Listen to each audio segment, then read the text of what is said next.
Afternoon, friends. So today on Talk Tea with Thee, I have a very special guest. You might recognize if you have seen Bravo's Love Hotel that had its finale last night. And his name is Earl Thompson, although better known as Earl the Pearl. Earl, how are you doing today? I'm doing fantastic. How are you? Great. I'm just so excited that you're on here. I'm so many questions about you. I just feel like we got to see a tiny bit. Mostly we got to see you dating Shannon Beador, but really I don't feel like I learned that much about you as a person. I know the editing and they don't have time to tell us your whole life story, but I really thought you just made that show. I don't know, you guys, if you haven't watched it, go binge Bravo's Love Hotel. I know we've all been talking about it in the Bravo fan universe, but it was such a great season of I love when they take the housewives out of context and put them somewhere else because we get to see the real, them more relaxed, less produced. Then it's a dating show and they threw these guys on there. And at the beginning, I was like, how can any of these normal men handle a housewife? This is not going to be a good show. It's going to be these housewives eating these poor men alive. And Earl, I just didn't find that at all. I felt like you held your own. So how was that experience for you? It was an amazing experience. I mean, I didn't know anything about the housewife universe except that those shows existed. Right. So we were pretty kind of clueless walking into this, right? All the guys. So how did they find you? Through a friend of mine, Okay. Tracy Funk. She's been on my boat many times. Her and her husband, I know her very well. And she said, "Hey, Earl, I have a casting director who's doing this dating show where the women are successful. They don't need a man, but they want a man." And I thought, well, that's pretty interesting, but no, thank you. You were like, I'll find my own women. Thank you. No, I mean, that would have been a big change for me. And I just was like, no. And she knows the story with my wife, losing my wife. And she's like, I think it'd be really perfect for you to get you back out there. And I said, no, but she hounded me for about a week. And when I say hound, it just kind of nudge me. And finally I agreed after about a week that the only way I'm going to get her off me is to say, I will do the application and throw up some pictures. Right. Thinking maybe nothing's going to come out of it. Nothing. Yeah. Appease her, and the next thing you know, a month later, I'm getting a text message saying, you've been selected for the show on a Thursday. It was, I think. Yeah. You're selected for the show and you need to be on a flight on Sunday for Cabo. Right. Okay. Even then, I said to my friends, I don't want to do this. It started becoming real for me. And I'm like, man, I really don't want to do that. And I knew it was fear of putting myself out there and stuff. But the next thing you know, every single friend I said that to said, this is a once in a lifetime opportunity, Earl. Mm-hmm. What do you have to lose? You're going to be in Cabo, if you're there a day, if you're there a week, who knows, just enjoy yourself, get to know new people. Well, clear spoken like a bunch of people who have not seen The Real Housewives and how it can eat people alive. So you're all thinking this is going to be a fun little thing. Right. Yes. Yeah. None of my friends knew about it. So, right. Yeah. And eventually the day before I was supposed to fly out is when I made the decision. And I said, okay, let's get my dogs to pet sitters. Let's set up all my clients. Let's pack. And so I got in that plane, very apprehensive. And they don't tell you which housewives they're going to be. So you can't look up and say if there's one that you think is cute or nothing like that. It's a surprise. Yeah. I mean, I had no idea. I just thought it was a dating show. Right. Okay. Successful women who are looking for. Oh, so you didn't even know it was actual housewives? No. Oh, wow. That I can recall. I mean, that was. Or it didn't register with you because you weren't a fan anyway. So right. Yeah, they could have walked right by me on the street and I would say hi. Right. Find them attractive, but probably not talk to them because I didn't know who they were. Right.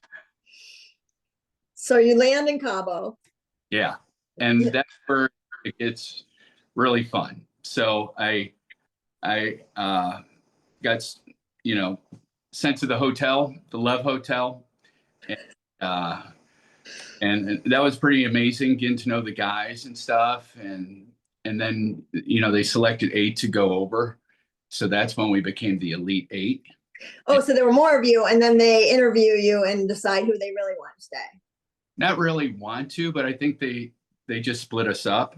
I can't remember what their thinking was on that, but I was in the first eight. Okay. And we're in the bar getting ready to go meet the women on the, overlooking them and stuff on the balcony. Oh, right. And I introduced myself as Earl the Pearl right away because that's what people have been calling me my whole life. So, wait, why do they call you Earl the Pearl? Well, I played a lot of sports in high school, college, college. And whenever you have the name Earl, they compare you to like Earl the Pearl Monroe, who was a New York Knickerbocker, Knicks, right? And he was a famous guy. And he actually went to my college. So everyone started calling me Earl the Pearl. You're named after a New York Knick. That's exciting. yeah, a nickname anyway. Yeah.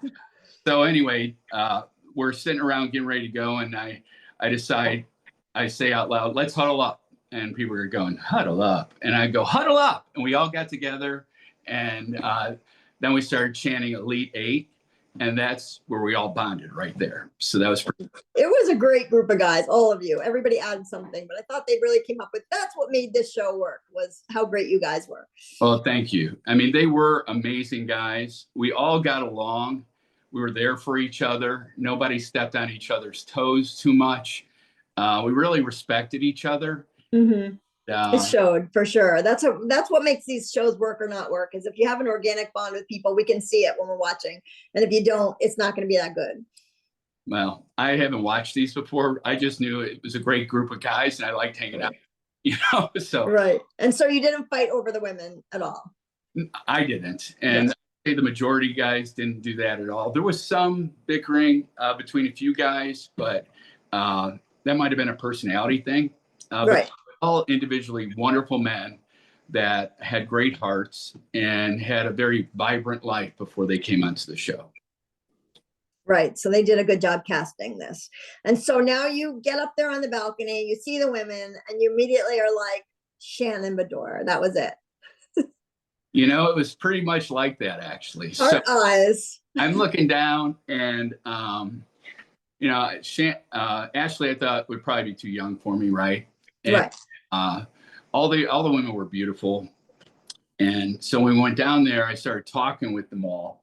And I sat down with Nick and Ashley, and she's in the middle, kind of going back and forth and saying I had animals. She goes, I love animals.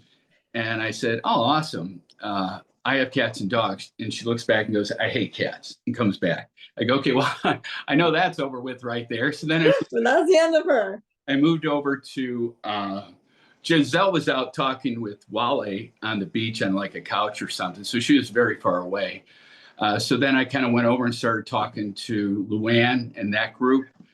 And then I slowly moved over to Shannon. And what I noticed about her, she was just so welcoming, right? So a lot of guys coming over there, she was talking to everybody and kind of like a hostess kind of thing, going back and forth with everybody. So that I gravitated to her right away. Yeah. I didn't. Right, so you liked her personality and how friendly she was. I really liked that a lot. Yeah. Right. And I felt really comfortable sitting there. I liked the way she was interacting with all the guys that were there. So yeah, I felt very comfortable. So instant bond with Shannon, and that was it.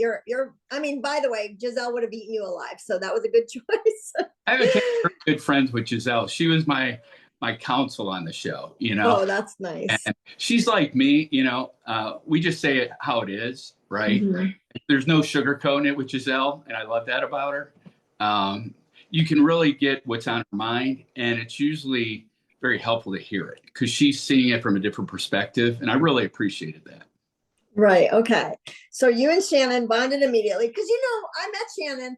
She's not always so warm. So it's nice to hear that in real life she can be warm, or maybe she's just warm to men, but she was not that warm to me. So I'm glad to hear that she's actually warm.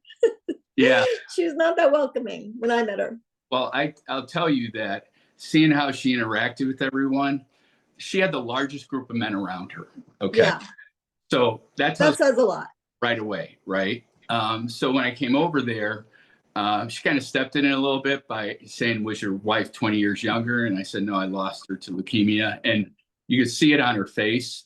And I felt You do. in that moment for saying it, but that's the first thing that came out of my mouth. And that's just me being authentic. Well, again, exactly. You're not polished, which is what I loved about you on the show. So I wasn't acting. So right. one of those things where I could tell based on the look on her face, I automatically felt kind of guilty for saying it like that. But that's the first thing that came out of my mouth. And you could see instantly it kind of, she looked right at me and it impacted her. And Mhm. so I, So she's probably very empathetic. She probably takes on other people's hardships and stuff. So that's a nice quality to have. nice quality, and she has a fantastic laugh. So No, she does I for sure. love making people laugh. And she has the type of laugh that she throws her head back, right?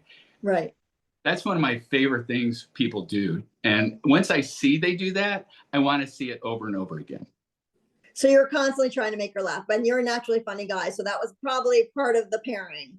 Right. Well, yeah, my friends would say I'm pretty humorous and I have a quick wit. And, but once I saw it, she threw her head back. I wanted to see that all the time.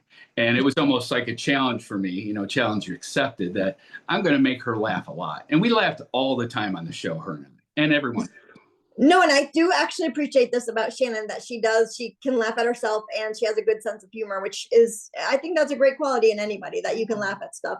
But I felt like she had a lot of also things not to laugh about. It makes it hard, right? Because you have to navigate that, because she's obviously suffering, had a hard year and had hard breakups and all her DUI and everything. So it's nice that you could at least get her head out of that, because honestly, on her show on Real House of Orange County, which you haven't seen, she actually is very funny on that show, but they like to highlight the bad on those shows. They like to highlight your tragedy because that's more interesting storyline. So she's had so much bad happen to her in the last couple of years that she's had a lot of camera time that involves her crying or being upset. So I think that's another reason why I really enjoyed Love Hotel, was it gave her a chance, and that's partly attributed to you. She had a chance to laugh and show her light side. So that was great. So that's one of the reasons that you felt for her. Yeah, exactly. And, I was there with her, getting to know her. So I spent a lot of time with her, and she was going through a lot of stuff at that time. Mm-hmm. So we had some conversations where I was there and just listening and trying to help her through it and giving her advice. I won't go into what things were at this point, but because I don't know if they'll do a flashback in the family. But what I can tell you is I was there for her many times, and right. for solid advice. And I picked her up when she was really kind of crumbling. Right. I mean, I really felt a strong friendship growing with her. And what she's been through in the past, I don't really care about that. It's who are you now, right? Right.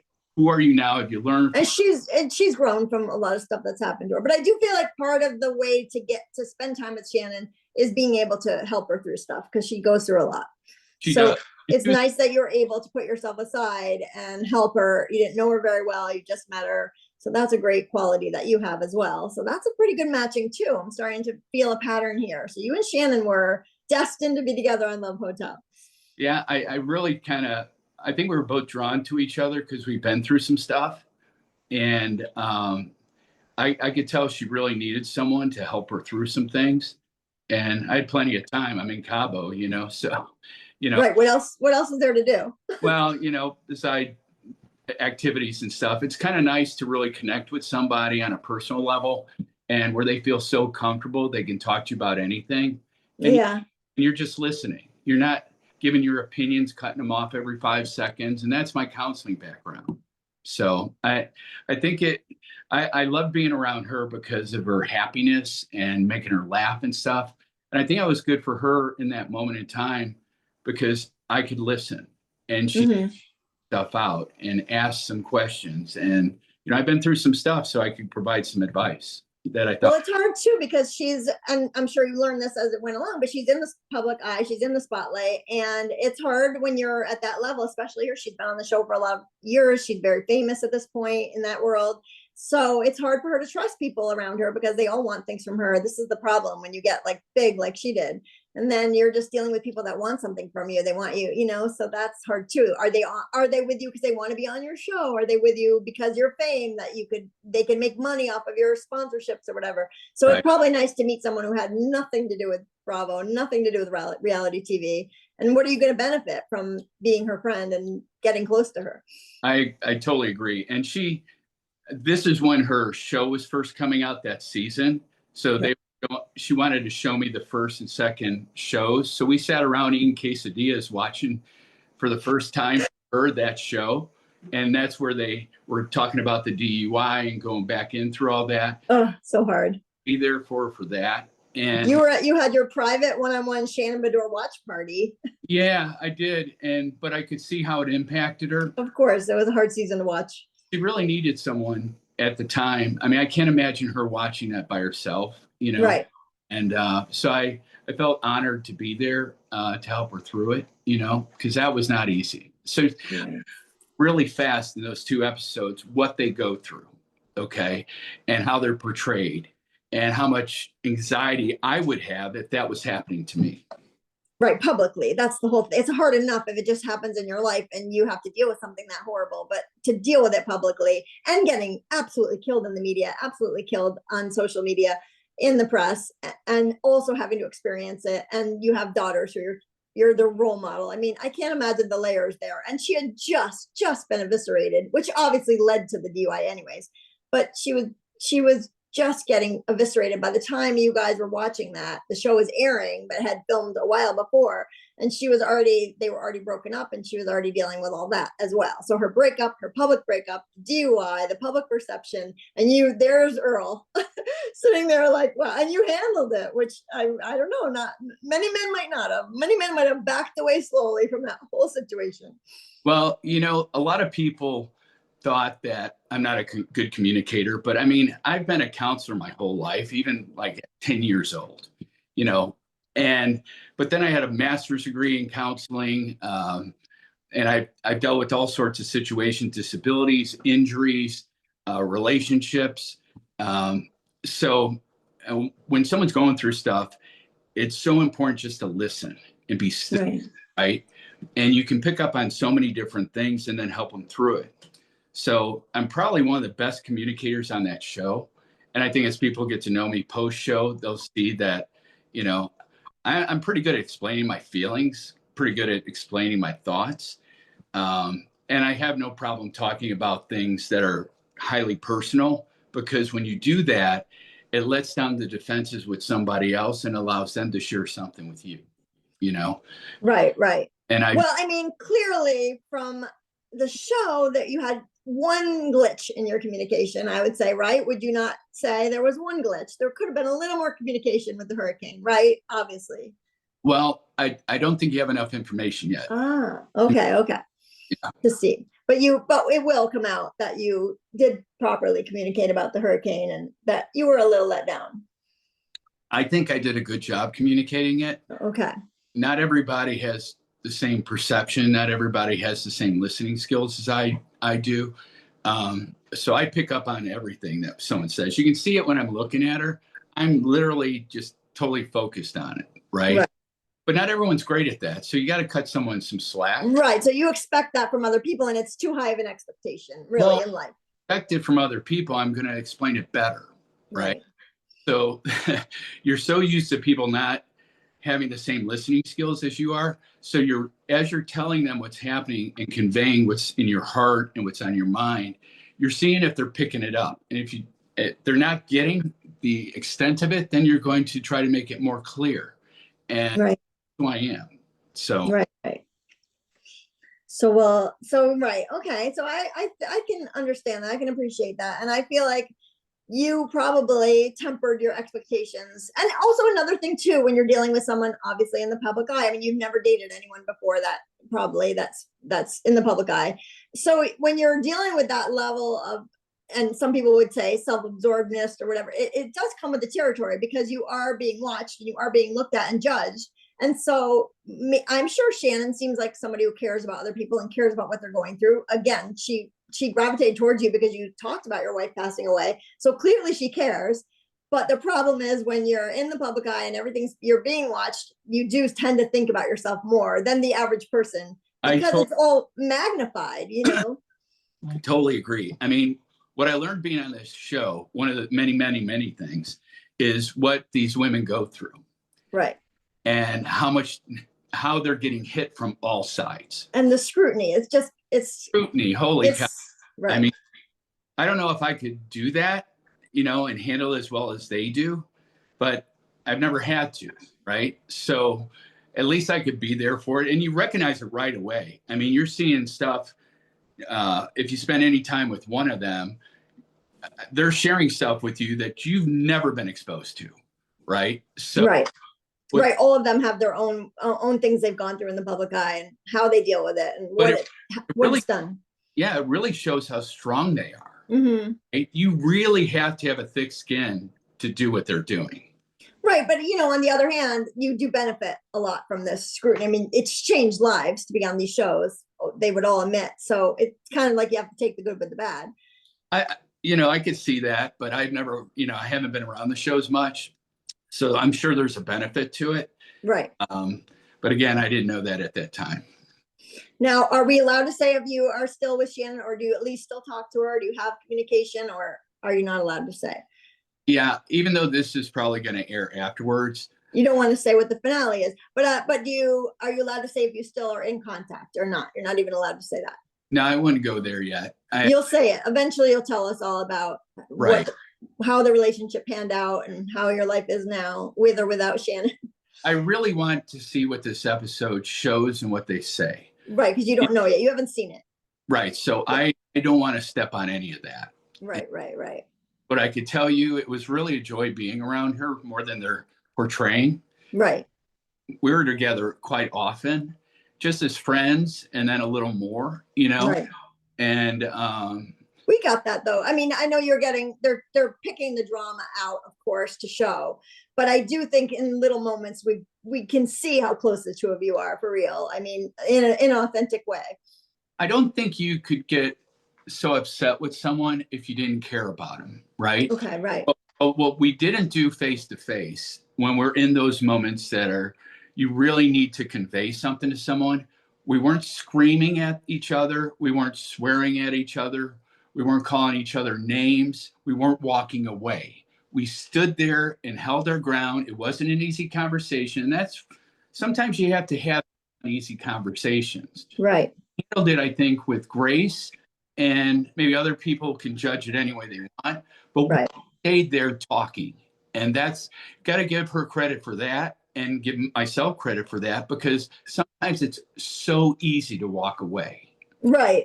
And I think that says a lot about the trust that you built up in the 2 weeks. And again, especially for someone in the public eye to build their trust like that, it's not easy because they just don't trust anyone.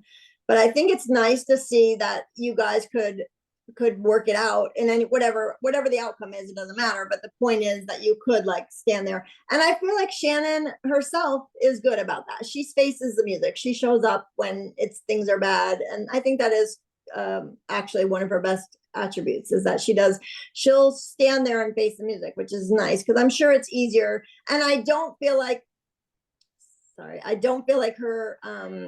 her last relationships, she was maybe allowed that sort of freedom to be able to face it. I'm sure that's hard for her not to get the closure that she wanted.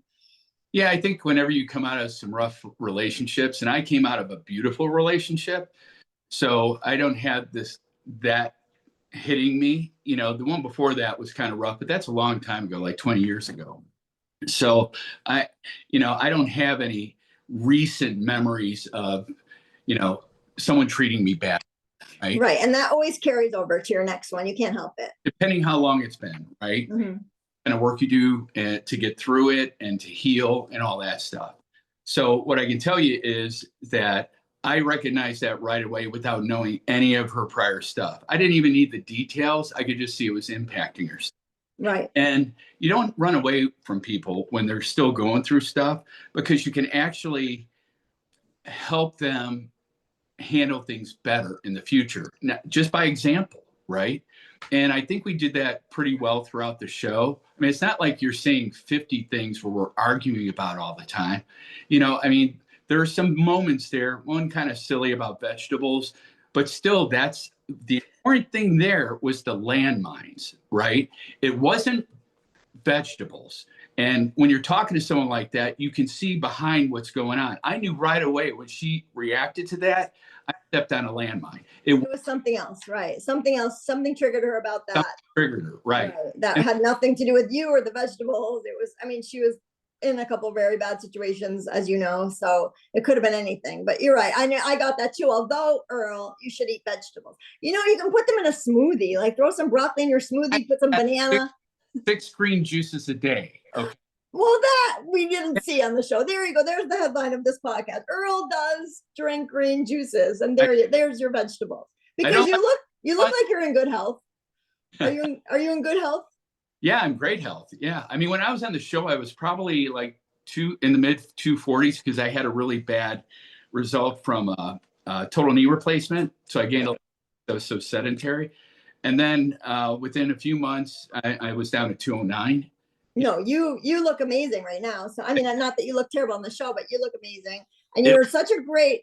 myself on the show, let me tell you. Yeah. It's hard to watch, huh? It's hard to watch yourself. No matter what you look like, you're never going to be satisfied with voice. This is why these women go through so much plastic surgery. Because I can't even imagine, even just doing this podcast, I'm like, but to have to look at yourself that whole time, you're out there, you're in your bathing suit. But Earl, all we cared about is what's inside Earl the Pearl, which I thought you really did an amazing job of showing us who you really are, what your spirit is all about, what your kind of your good nature. I feel like that's what really shines. So it didn't really matter what you look like, but I think you look amazing now. So you're all tanned and thin and fit. So I hope Shannon ended up with you. I hope she has this great stealthy guy by her side. I would love to, have that be the happy ending. But if not, what is next for Earl the Pearl? What are you up to? What is your game plan? So, I came back to the real world after this, and I've had my own company for 27 years. So I testify in front of juries. And what is your company? Did we talk about it? I think we did. Integrity Rehabilitation and Testing. So it's a forensic firm where I'm the main person in the company where I evaluate people's disabilities and their education, work histories, and what kind of work they can do if they can't go back to their prior job based on their injuries. And then I also, as I mentioned, I testify. So I've been doing that 27 years. And so it's a private company that's hired by people like the government or anybody who wants to evaluate someone's disability. Well, actually, all my clients are attorneys. Oh, okay. So they hire you to help them with their case or to help build a case or whatever for their client. Yeah, and it's both sides, plaintiff and defense. So, and then I also testify for Social Security as an impartial vocational expert. So I've been doing it a long time, 27 years. And wow, that's fascinating. Actually, you must see a lot in that line of work. It's pretty interesting. I'm reviewing surveillance videos and some of you got people ripping off their neck thing. They put it on for court and then they rip it off. They go on their Facebook and they're on a zip line and you're like, wait a minute. I have seen some amazing. Yeah. Can't put that on TV, but it blows my mind all the time. So you got your business, and now what about? Are we going to see you again? Let's. I feel like we really need to brainstorm how to get Earl the Pearl. We need you back on our TVs. We need to. Maybe they'll do a sequel, get some more housewives out there, let you come back, and the Next Level Hotel if you didn't end up with Shannon. I don't know, Earl. I feel like we're just seeing a tip of Earl the Pearl, but there's a reason why you were so engaging. There's a reason why we were all drawn to you watching. I mean, I run a fan page. People were obsessed. So I think that you should seriously consider becoming a serial contestant on dating shows, the Golden Bachelor, as it were. I see that for you. I don't know, I'm manifesting it because there's something here, Earl, that you're not just another contestant. You were very, very engrossing. I'm going to tell you that as a fan. Thank you. And you're making me blush. So thank you. But I didn't get on this show to be famous. I mean, right, of course. And it comes across. I absolutely have a full life with a lot of friends, and I love traveling and boating and going to concerts and musicals and the theater. So this wasn't on my radar at all. Okay. I mean, at 60, even prior to this show, start taking acting classes because I thought it'd be fun on a Tuesday night, right? And so after the show, I was able to start taking them. So I enjoyed that. It's a good outlet. I like doing improv in these classes. I'm learning more about myself as I go. And everybody in this world should take improv classes. It teaches you so much about yourself. It teaches you how to do public speaking, how to interact in social situations. I swear, improv, theater in general. I was in theater. It is on the other side of things, but it is such a great therapeutic way to open yourself up. So who knows? We could be seeing Earl the Pearl on a scripted show. I don't know, Earl. I'm telling you right now. I don't just say this to everybody. I'm not even thinking that far. I'm like one day at a time. One day guy. But what I can tell you is that doing the acting and the improv stuff has really opened up my creativity and my imagination. Exactly. And in so many different ways, which is just fun. I mean, I hope to inspire people to kind of, at any age, to try something new, even if it's scary. Right. And I hope I can also encourage people to talk about difficult subjects in a healthy way without being destructive, Right. So I think there's a lot of life lessons on this show where you could walk away any moment, but you don't, because that's true. Right. if you're seeing a real sliver of a bad moment, the rest is amazing. Right. Mm-hmm. And I think over time, if anyone follows me after this, I want to do some live feeds and talk about different things like, how to apply for Social Security and when to get an attorney and different things I see working for different medical conditions, what kind of surgeries, what kind of durable equipment, a lot of different things. So. Well, everybody follow Earl. What's your Instagram handle? Earl the Pearl?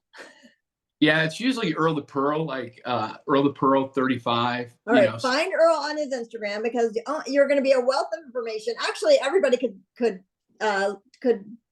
use some training for Social Security and disability. I mean, there's a lot of people in my following because I have MS and I talk a lot with people. So I bet you a few of my followers could probably learn a thing or two from you.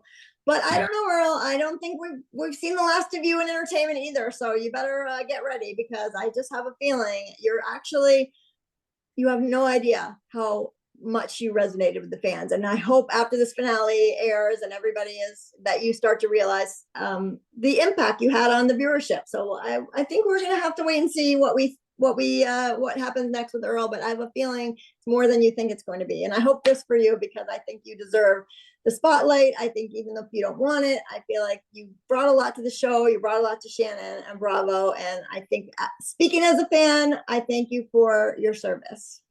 You're very welcome. And I appreciate all that. I look at it as one day at a time. Right. And from this show, it gives me a platform to really help other people. I mean, that's the one thing I noticed. I mean, I've already helped several people and I won't go into those stories, but they reached out to me and they shared something about their life. And I was able to put them in touch with other people that I thought could probably help them. And that gives me joy.